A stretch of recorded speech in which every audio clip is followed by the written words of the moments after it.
श्री स्वामी समर्थ मैत्रिणींनो, आजच्या व्हिडिओमध्ये तुमचे स्वागत आहे। आणि हा व्हिडिओ कालच्या व्हिडिओमधलाच थोडासा पार्ट शिल्लक होता, तर तो आहे हे पहा। अशा पद्धतीने मी सगळं लिक्विड लावून ते पुसत होते, पण जेवढं पुसल तेवढं मला ते म्हणजे असं हेच वाटतं ना, बरं वाटतं ना। नंतर मी काय केलं, श्रीला ते म्हटलं काढ बाबा, कारण की म्हणजे मला काही ते निघल्यासारखं वाटतं ना। खूप असे काळे काळे त्याच्यावर डाग पडलेले होते। बाहेर काढल्यानंतर मी दाखवेन तुम्हाला। एवढं तुम्हाला हे पांढरं शुभ्र दिसते, पण बाहेर ज्या उजेडात घेतलं मी, ते पूर्ण असं त्याच्यावर सगळं काळं काळं असं डाग दिसत होतं।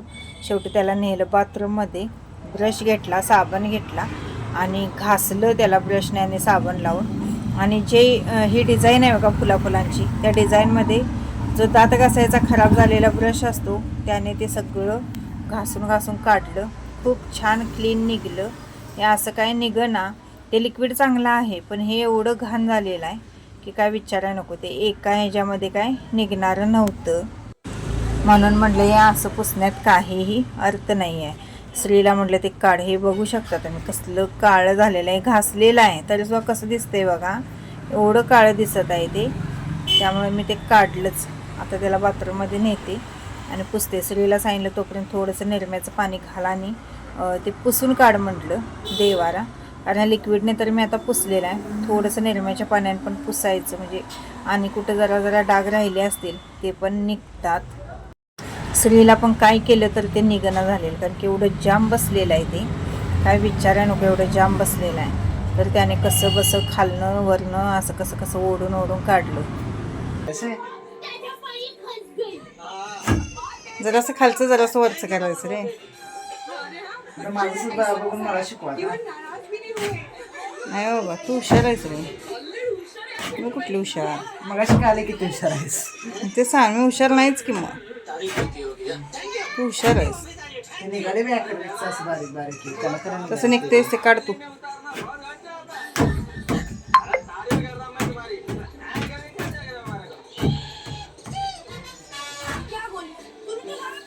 थँक्यू। असा पण देवाला चांगला वाटतोय मोकळा मोकळा। फायनली आता माझं मन थोडं समाधान वाटत आहे, कारण की असं घासल्यावर जे निघत होतं छान असं व्यवस्थित, ते मला बघून खूप समाधान वाटलं। त्यामुळे म्हटलं आपण जे काढलेलं होतं ते सार्थकी आलं। त्यानंतर मी त्या लिक्विडने TV, परत जे लाईटचे बोर्ड असतील बघा ते सगळे क्लीन केले। खूप छान निघतात त्या लिक्विडने, म्हणजे जे फर्निचरचं हे आहे बघा, फर्निचर आहे ते खूप छान निघतं त्याने।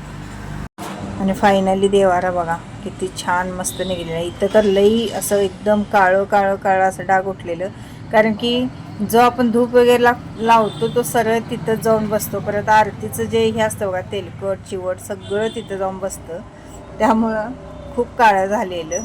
आणि आता मात्र छान मस्त निघलेलं आहे। चला आता देवारा सगळा ठेवते आणि मी देवपूजा केली संध्याकाळी 5 वाजता, कारण की तसंच देव आता बुट्टीत भरून ठेवलेले होते तर तसंच ठेवायला नको वाटतं। श्री म्हणतो तर उद्या सकाळी करूया, नाही म्हटलं देव सगळे भरून ठेवलेले आहेत ते अजिबात चांगलं वाटत नाही आणि देवपूजाही केली पाहिजे। मग श्रीला मी म्हटलं दोघंजण मिळून देवपूजा करूया। अर्ध्या तासामध्ये दोघांनी मिळून देवपूजा केली। आणि हे बघा लाईटचे बोर्ड कसले क्लीन होतात बघा, इथं दाखवते मी तुम्हाला। व्हिडिओ मी एका हातात मोबाईल धरलेला आहे आणि एका हातात मी हे करत आहे, पुसत आहे। हे बघू शकता, लगेच जरा जरा फिरवला तरीसुद्धा असं मस्तच निघतं बघा। जरा जरा असं नुसता जरी लिक्विड लावून ते फिरवला तर एकदम छान पांढरे शुभ्र असे बोर्ड निघलेत। चला हा व्हिडिओ आहे सोमवारचा दिवस होता, त्या दिवशी सकाळचा हा व्हिडिओ आहे। सगळं घरातलं आवरलेलं आहे। श्री गेलेला आहे आता शाळेला, कारण श्रावण सोमवार असल्यामुळे सकाळची शाळा असते। आणि मी आता सगळं शाबू वगैरे बनवून घेणार आणि जाणार आहे दुकानात। शाबू करण्याची पद्धत मी माझी दाखवत आहे। तेल कढलेलं आणि शाबू मी रात्रीच भिजत घातलेले, किती छान पद्धतीने भिजलेले आहे।